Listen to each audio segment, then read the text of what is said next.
Glitch recently released a new video on their YouTube channel in which they talked about the launch of their new website called Glitch In. On this site, Glitch promised to post lots of behind-the-scenes content, information about the development of their projects and material from the show's creators. Along with the website, Glitch have also launched a new Discord server. It is on it that people will be able to communicate with Glitch team members. In addition, I found out a lot of new information on future episodes of The Amazing Digital Circus. In the 6th episode, there will be a firefight in which all characters will have to take up arms. By the way, somewhere in the video, I hid a photo of Pomni, and anyone who finds it will get one interesting fact about the new Glitch site in the comments. And I'd like to start by breaking down the curious details in the new Glitch video that the Glitch In site is presenting. As a mini animation, the purpose of the new site is told by Pomni and N from Murder Drones.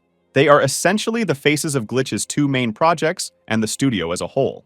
I'd like to point out that N's behavior in the video is active and fun. In some of Glitch's other videos, he's already breaking the fourth wall. At this time, Pomni looks very scared and excited. I have a few theories as to why Pomni is shown stressed. The first theory is that here we are shown Pomni in a state between the 2nd and 3rd episodes. That is, this is how Pomni will feel at the beginning of episode 3. The second theory is that Pomni inside this animation realized that she is an animated character, and it was a new traumatic experience for her. Next, N sings a song about what's in store for fans on the new site. Glitch In will feature behind-the-scenes content pertaining to all the shows from Glitch. There will be sketches and concept art from people working on the show. There will also be fan art competitions for Glitch projects there. The main idea of the site and Discord server is to create a platform for comfortable interaction between fans of Glitch projects.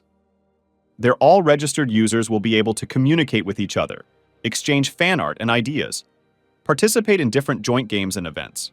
One of the interesting features of the site will be that Glitch animators will post incorrect, distorted versions of 3D models of different characters in the format of memes.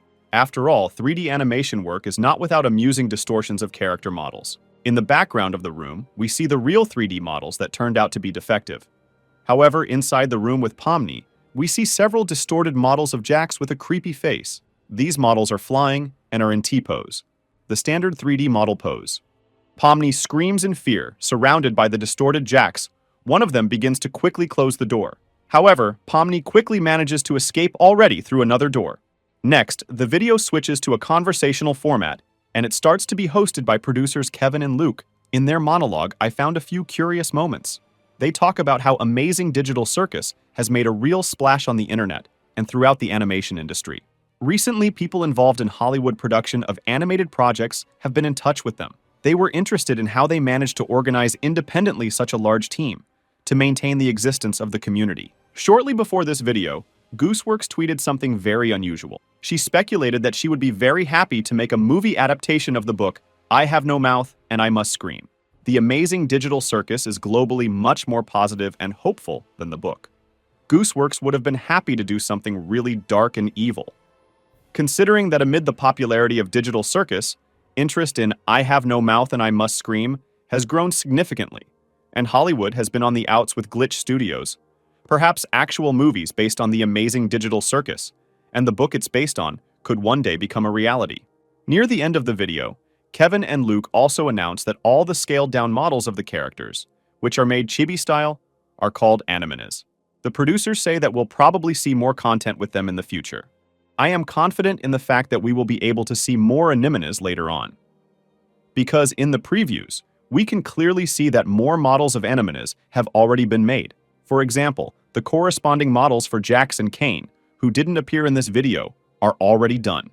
At the end, we should mention that getting a membership on their website and Discord server unfortunately costs $9.99 monthly. On the other hand, Kevin and Luke have clarified more than once that all money generated from the new website will go to support the continued development of all shows from Glitch.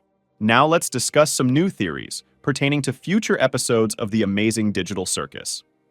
In late May, Gooseworks gave us a full list on her Twitter with upcoming episodes and the characters that will get character reveals in them.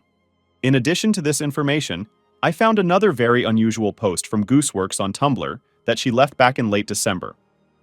The user asked her how she would describe each of the upcoming episodes using only one word.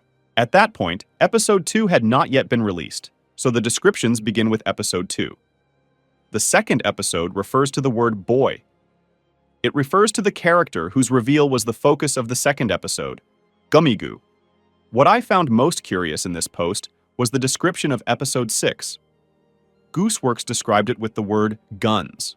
That being said, we already know thanks to Twitter posts that Episode 6 will focus on Jax. It will also be a full-fledged story with the other 6 characters we don't know anything about yet. The fact that Jax's episode will contain a lot of guns sounds logical, because throughout the second episode, we were shown that Jax really enjoys using guns in his adventures. And also, Jax is expecting an epic and massive final battle at the end of a big adventure like the one in Candy Canyon. But in the second episode, we only saw 2 guns. One is a candy shotgun, and the other is a candy bazooka. The boot-shooting bazooka was used by Jax to knock Max's crocodile off the truck. The third gun we only saw for a second in Kinger's hands in the new episode's trailer. This led me to believe that that shot of Kinger actually refers specifically to Episode 6. My theory is that if Episode 6 is about Jax, then in it we will see an adventure that was designed by Kane for Jax. This adventure will directly let Jax have fun the way he likes to have fun, and realize all of his expectations. I think that these 6 characters will be NPCs in a certain location. These NPCs will be aggressive towards the main characters. They will try to kill the characters. Because of this, Jax will have the opportunity to realize the huge final battle he has been waiting for. Kane is gradually improving his NPCs and adapting them to the hero's actions to maximize immersion. Because of this, dealing with NPCs won't be easy, but there will be plenty of weapons at the hero's disposal. Most likely, all characters will have to participate in the battle. And in this moment of the series will appear the frame in which Kinger holds a shotgun, very similar to a real weapon. The philosophical aspect of Episode 6 could be that absolutely all of the new NPCs would have to be killed at the end of the adventure. The NPCs are convinced that everything around them is real and they are actually alive.